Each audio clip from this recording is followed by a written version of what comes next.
There's one big mistake that many students make when learning vectors, and this can cost them marks.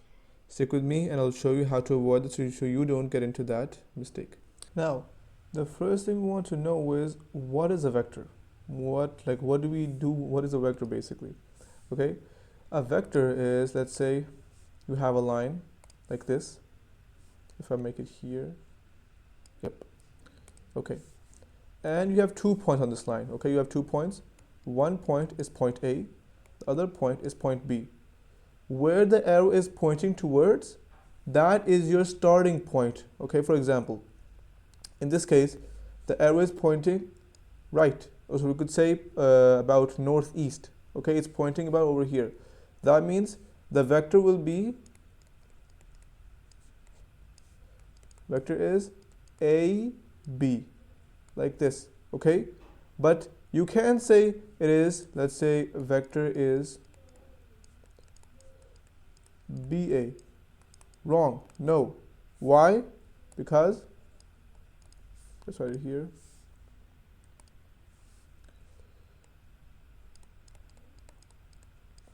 Vector's direction tells us where is the starting point. Okay, that means the arrow is pointing towards here.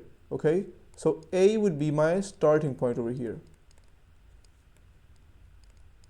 If it was pointing backwards, okay, then it would be pointing, then it would be, let's say, BA. But because because the arrow is pointing above B, going to B, this is my starting point, going from A to B. Okay, so we're gonna say, okay, my arrow is going from A to B. How do you represent a vector? Okay, how to represent it? So we're gonna say representation of vectors. You have about 3 or 4 different ways on how to represent a vector. Okay, I'm gonna first learn that. What are the different ways? First way is, let's write that down here,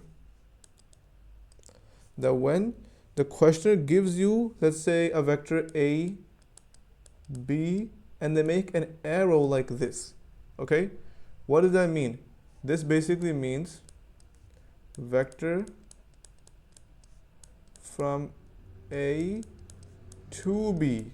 Okay, the first letter that comes, that's where the vector starts.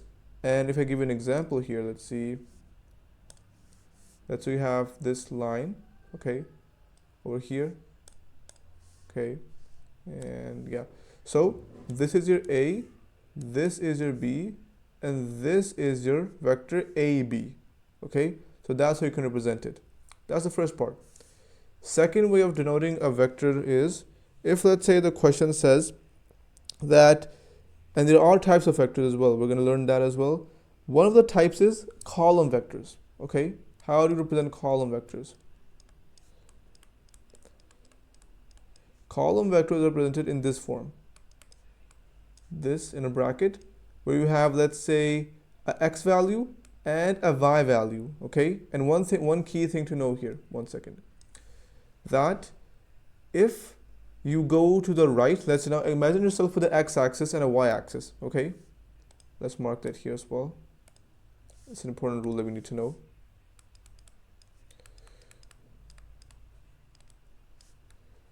Imagine yourself with an x and y-axis, with an axis basically, okay, where if you go to the left, then x becomes negative,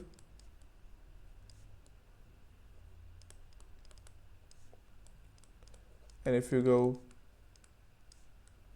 right, then it becomes positive. Okay, and yeah, before we move further, make sure not to write the notes right now. Okay, I'm going to leave the link to these notes in the description so you can access them there, but for now I just want you to understand the concept. So go right, if you go right, then it becomes positive, and same for y.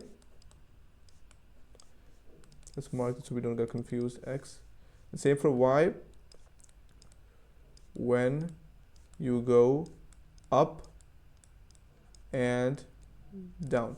Now look, we know that on the x-axis we move left to right, okay, and on the y-axis we move up and down. So if on the x-axis we're going left, it makes our vector negative. If we're going right, it makes our vector positive. If we're going on the y-axis, if we're going down, it makes our vector negative. If we're going up, it makes our vector positive. Okay. For example, let's say someone says, let's take this example. Let me see here. If I take, where's this? Let's take an example from here. Mark it here, and yeah. Let's say I have a vector like this. Okay. This is my vector. Now, the same thing, A and B. And let's say someone says, what's the, let me make it a bit clearer here, till here. Okay. Now, someone says that what is the vector AB, and write it in column form. Okay. Let's say write vector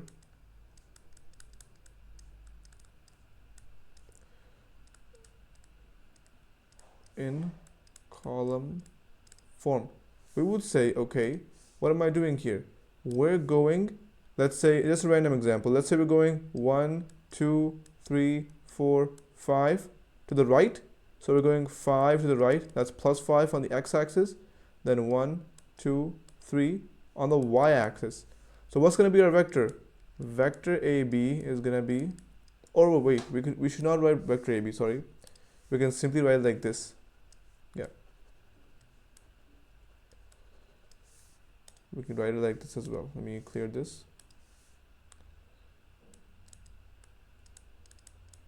Okay. Now, we would say that our vector AB is going to be, on the x-axis, it was going plus 5. So it's going to be plus 5. On the y-axis going up, so it's going to be plus 3.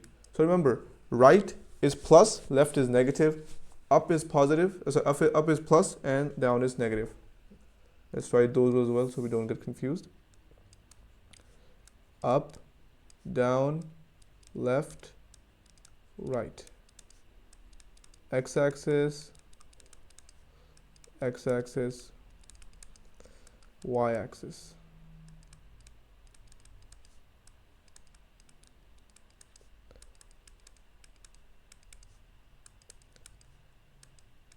Okay, this is for our column vector. Now with number 2 of them, next is our third way of presenting a vector. Third way is going to have something like this. A being the vector, and we're going to have this line like this.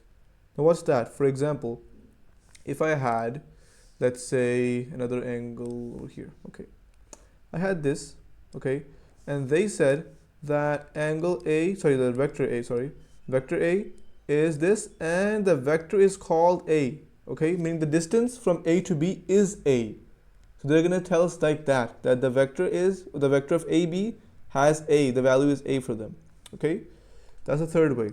And don't worry, these are just representations of vector. There's not anything complicated over here. We're just learning on how the examiner actually tells us that this is a vector question, this is not a vector question, so we can identify that.